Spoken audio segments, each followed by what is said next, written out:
The most productive people I know all do one thing on Sundays that most people skip entirely.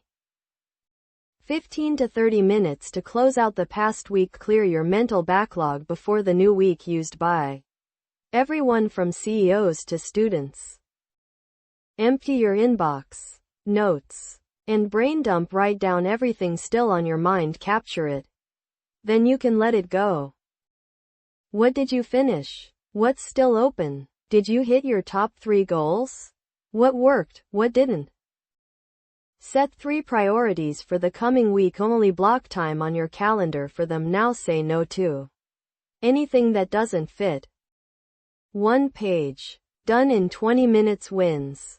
Incomplete tasks. Next week's top 3. A Printable makes it consistent and fast. Download our free weekly review planner, Printable. Link in description. New productivity tips Monday, Wednesday, Friday.